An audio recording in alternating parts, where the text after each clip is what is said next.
Hey, I'm Mina, and we're here to talk about Russian literature. Today we're talking Nikolai Leskov, Lady MacBeth from Mtsensk district.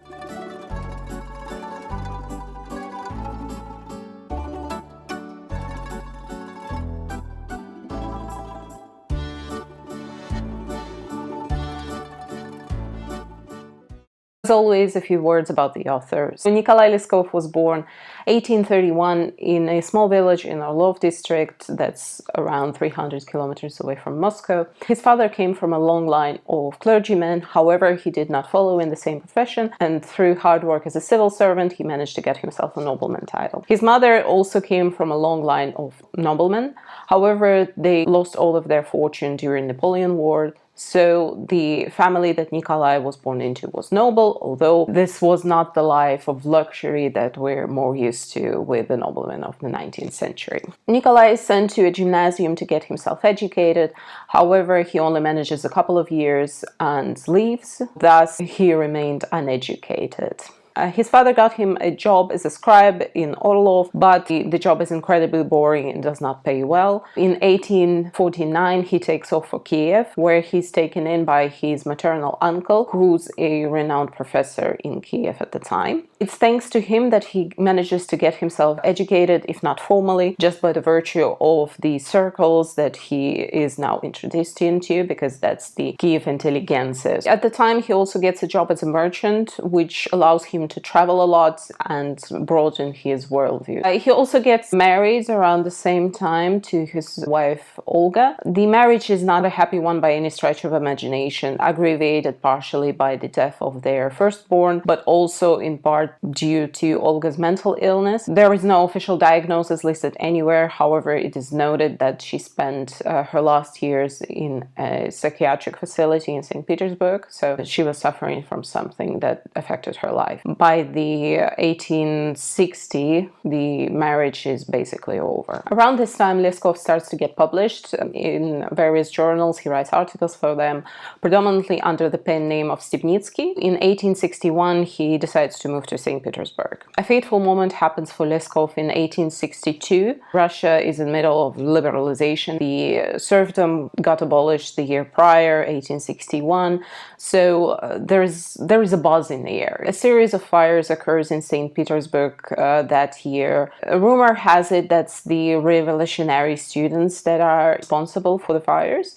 And so Leskov, who writes for that time for a paper called Severnaya Pchela, which translates as North Bee, which I find hilarious, he writes an article basically putting to paper the rumors that have been going around, questioning whether or not it's the students who are revolutionary, but also kind of asking the police to investigate, which they would have done anyways. It all seems somewhat reasonable, but the liberal society of St. Petersburg is not amused. They accuse him of slander, basically ratting out the students and slam him for the article. And so from this point on, he's not accepted in the publishing circles, but also every piece of work that he puts out is heavily criticized, just based on this reputation that he has from this point on. A little bit later, Leskov also writes a novel called No Way Out, or Nowhere, depending on how you want to translate it, where he heavily criticizes the revolutionary sentiments and the nihilism of the 1960s St. Petersburg, which honestly couldn't have helped his case.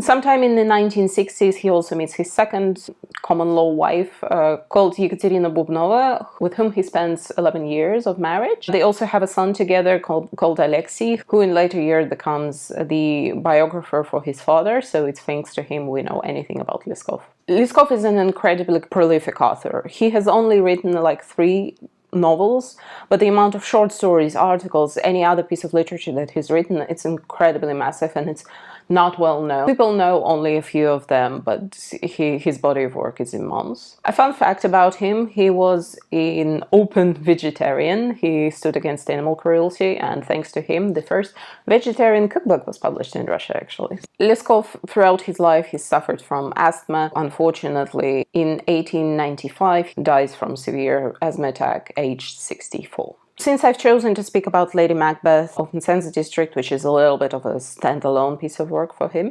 I think we need to talk a little bit about most of his body of work. While some of it, if not all, can be considered satirical, there is a very particular way that he writes. He described it as the way you would tell a fairy tale, not the way that it's written, but the way that it goes through the folklore and is told to people. There is a particular rhythm to the way that he writes, the words that he chooses, sometimes the first person narration. That all is very reminiscent of the way that the fairy tales were told to me when I was a child, but also to the way that they've been told for hundreds of years before that. There is also an obvious love that he carries for the Russian people, for their ingenuity, for their talent, their potential, for their inherent goodness. We normally think of Tolstoy as the gospelist of the Russian folk, but Leskov arguably is a little bit more of that. And both of those aspects of his writing can be easily seen in one of the more popular works by Leskov, the one that is told to us in high school, not in high school, in school, I guess, in general, I think 5th grade, something like that. The Tale of Cross-eyed Lefty from Tula and the Steel Flea, normally known either as the Lefty in Russian or the Steel Flea in English. Very quickly, the plot summary. After the defeat of Napoleon, the Tsar is traveling Europe, and in England, he's shown a bit of an oddity. It's a steel flea, teeny tiny steel flea that can dance if you wind it up with a key. The Tsar is appropriately amazed. He buys it off of the Englishman and brings it over back home to Russia. His successor, Nikolai II, he likes the invention, but he believes that it can be improved. So he asks that somebody in Russia enters the invention. A few workers from Tula, which is known for its armory industry, they put their heads together and they manage to horseshoe the flea.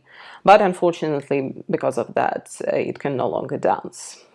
One of the craftsmen, one of the workers, is sent off to England to show off their accomplishment. Lefty is sent to England. The Englishmen are suitably amazed and offer Lefty to stay in England, offering him riches and women. However, Lefty believes that there are no riches or women of England that are better than his homeland, and he is adamant to return. So on his way back, he gets into a drinking match with an English sailor, and gets sick because of that and dies upon his return to Russia. One of the layers of the story is obviously this everlasting confrontation between Russia and the West, which these days only exists in Russian minds, I guess, unfortunately.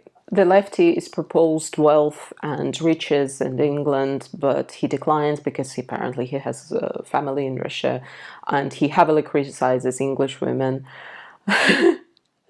Which is like, okay. There is an attempt at Russian superiority somewhere in there, and it's honestly subtle but unfounded, because there is really nothing in Russia that Lefty needs to come back to, and he could have a better life in England. But this loyalty to the land is at the backbone of the Russian people. What does the tale tell us about the Russian people? So it's supposed to show us the ingenuity, the craftsmanship, the untapped talent of the Russian people. But what confuses me here is that the flea stops to dance after they've horseshoed it. Is that a verb? Then it's probably about the wasted potential of the Russian people, because instead of doing something productive, they are trying to enhance the thing that is already arguably perfect as it is, and they break it because it can no longer dance. The tale even ends with Russians losing the Crimean War because Lefty was trying to give them advice about the weapons that they were using, but it gets ignored. It's another waste with devastating consequences. So is it a story, a criticism, and a gospel all at the same time? Bold. So let's talk Lady MacBeth then. It was originally published in 1865 in Epocha magazine owned by Dostoevsky, at the time called Lady MacBeth of Our District. Leskov called it a sketch story. Now it's obviously known as a short story. As we remember, Leskov was not well received in general, so there are no critical responses from that time for us to read to see how it was received by the public. But it has obviously become a classic since then. Leskov always said that he writes from life, but there is no evidence that that the events written in the story have ever taken place. However, Leskov did spend some time as a clerk working with criminal cases and later as a journalist as well, so we can assume that he's drawn some inspiration from there. What does the title reference?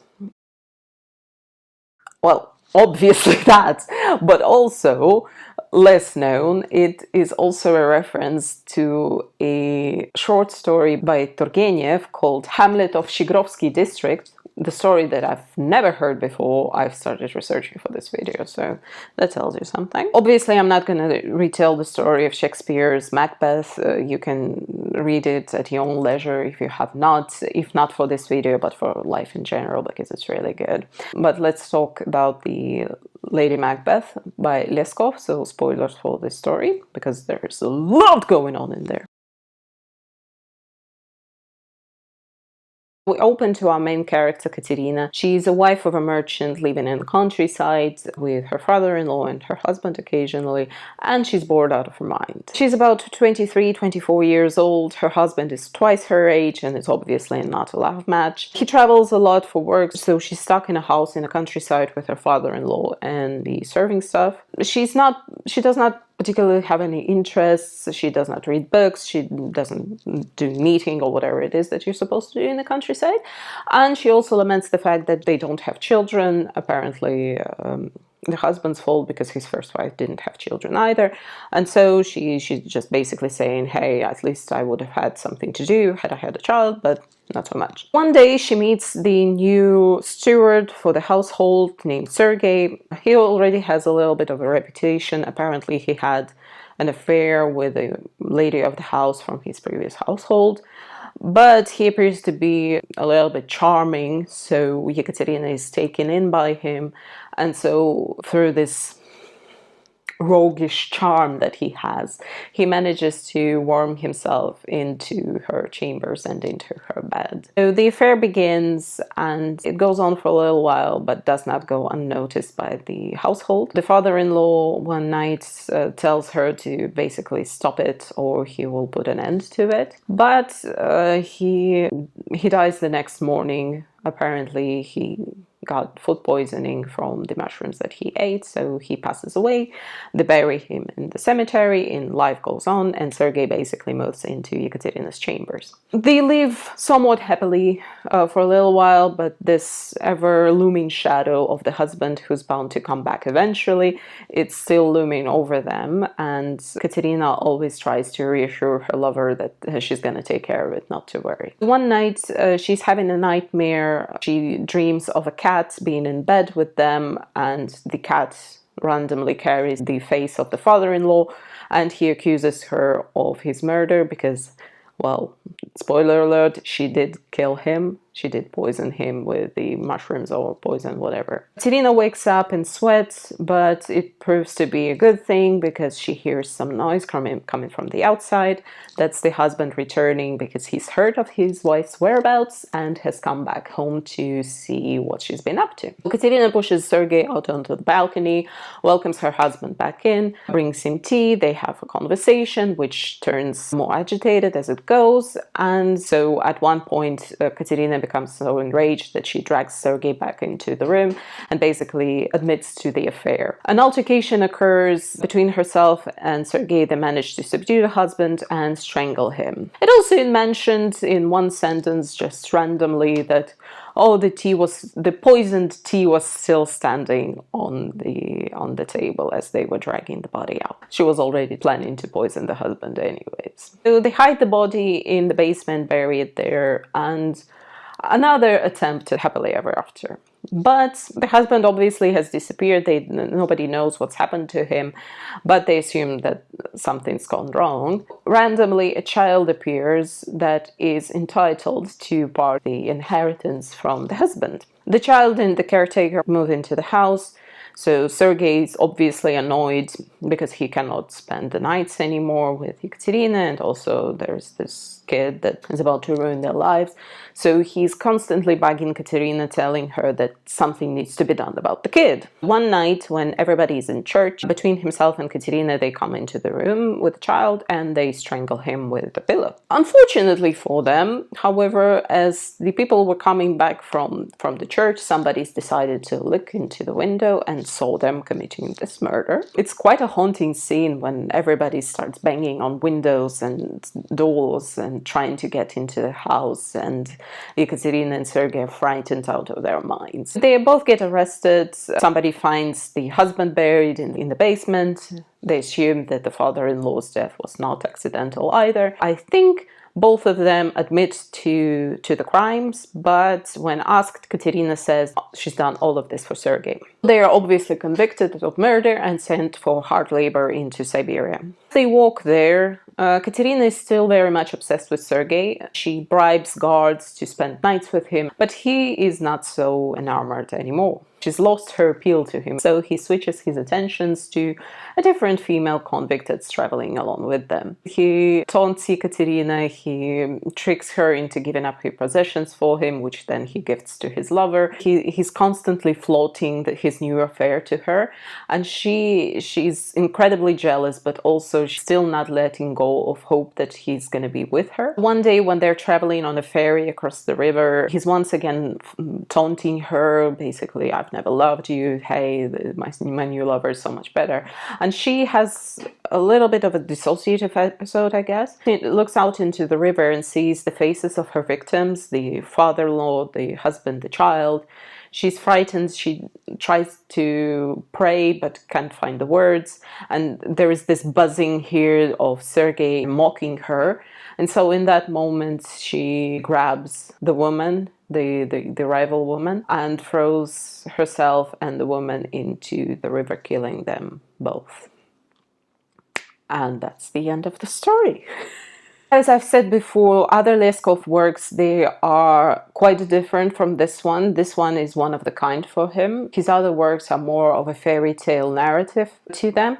This one retains some of the stylistic choices that he's so known for, but subject matter is completely different. The story was envisioned as a part of the series that would explore other female characters and female types, but for whatever reason, that has never come to fruition. Lady MacBeth now stands as a standalone story of the first female serial killer in Russia. As I was looking for the English translation of it, however, I found that the story is now included in compilations of feminist story, and it seems like people misunderstand it as a liberation story, female empowerment and all of that. And for us to take a better look at it, I want to talk about the 2016 movie Lady MacBeth, starring Florence Pugh. The film itself is not 100% faithful adaptation. I think in credits it says something like based on the story by Leskov. The location has been moved to England, some characters have been renamed, but the most important change comes with the ending. Spoilers for the movie.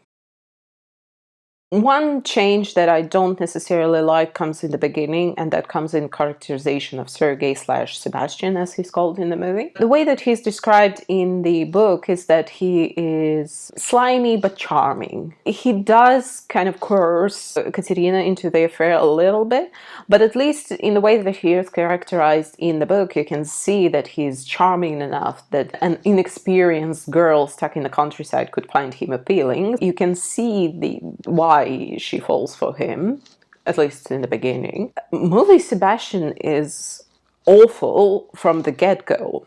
I think his first scene, he either tries to molest a girl or is molesting her. And even his first scene with Catherine, it is a little bit non-consensual, if you will, or at least appears to be so. So I don't see his appeal in the movie. But again, it's my personal pet peeve. It's not necessarily what is the difference. However, this change in him also feeds into the ending a little bit, because his characterization at the beginning of the movie clashes with the ending. The story flows around the same way that the book does. She kills the father-in-law, they kill the husband together, but the changes begin when the child appears. In the movie, it seems like Catherine is forming some kind of a bond with the child. She's pregnant in the book at the time, so it seems like her maternal instinct is kicking in a little bit, but there is no bonding that's happening between her and the child. And she comes to the conclusion that he needs to die pretty quickly. In the movie, it's a little bit more of a struggle, but also, once they commit the murder, Sebastian is appalled. Like, this is the line that he cannot cross. How could she kill him? When all the previous murders were okay, apparently. And this changed because he was awful from the get-go, so why is he drawing the line here? In that moment, when the child dies, when they kill the child, he's disgusted by her, he runs away from her. I think he tries to turn her in. And so upon his betrayal, she also turns on him, and in turn, she pins all the murders that happened on him and the mute maid that she has. In the end, they send them off, the boyfriend and the maid, to get executed. I don't know what the English laws were at the time. And our Lady Macbeth, our Catherine, she stays in her home alone, and basically she got away with murder. There is a nice juxtaposition of shots there, because the movie begins with her being completely bored, kind of wandering around the house aimlessly, and there is a shot of her sitting down on the couch and staring blankly into space. And the movie ends with the same thing, her wandering around the house, sitting down on the couch and staring blankly into space. That I liked. That's cinematically, that was really nice. This is not me coming after the movie saying, oh, the book was better. No, this is not about it. But this is one of the rare occasions where we can actually see the different motivations coming from the same character, and that's very interesting for me, at least, to take a look at. Book Katerina is completely obsessed with Sergei. She's consumed by this carnal passion for him. So all her motivation is centered around him. She states that explicitly in the trial, I've done it all for him. Even at the end, when she chooses to take her own life, she does not condemn him to the same fate. She grabs her rival. She's still consumed by jealousy, so she kills her rival along with herself, but he gets to live. In the movie, it's framed a little bit more of a liberation story. In the movie, they play up her relationship with the husband and the father-in-law. They show off how he hates them. It's a little bit more explicit. In the book, I can only assume that she's either indifferent towards them, or maybe she doesn't like them that much, but she's somewhat okay with them.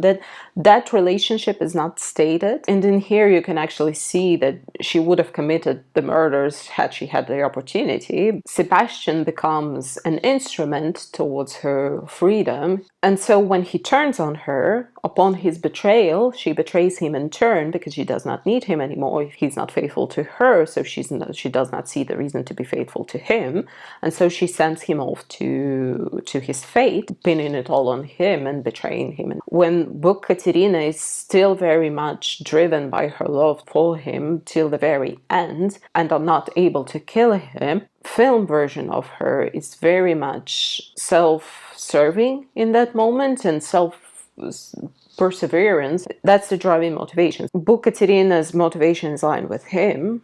Movie Katerina, Catherine, she is focused on her. And I'm not saying that one of the storylines is better than the other, or they shouldn't have changed it. That's not what I'm saying. But it provides us a different view on the character. When you make one small change and the story shifts along with it, allowing for different ending for the characters, but for the main character as well. At the end of the day, what is interesting to me as well is that she still gets punished, in a way. It's more explicit in the book because she does get convicted and is sent to Siberia and does kill herself. But in the movie, the ending is not a happy ending either. I think she might be pregnant. I don't know if it was explicitly stated. She ends the movie alone, virtually in the same place where she started, but going through this heartbreak and everything. She's still very much alone. She's still very much lonely. She's still aimless. She's still without purpose. she's still very much in hell. So I do recommend that you read the book. It's not long. This is a few stories in here.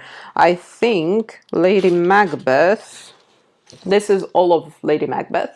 So it's some odd 60, 70 pages. If you manage to find it somewhere on ebook or something, you should definitely check it out. I've looked at the English translation, it's pretty decent. It does retain some of the word choices that Leskov has in the Russian version. Obviously, it's not the same thing. Still, Leskov packs so much into these 70, 60 pages. Even the short summary should give you an idea. There's a lot happening. Like, there's constantly something happening. It takes you and it grips you, and it does not let you go. The movie is a little bit of a different affair. It's beautifully shot, but it's a little bit on the slower side. The narrative moves a little bit more slowly than the book. But it's not my favorite movie, but you can check it out as well. But do check out the book. It's worth it.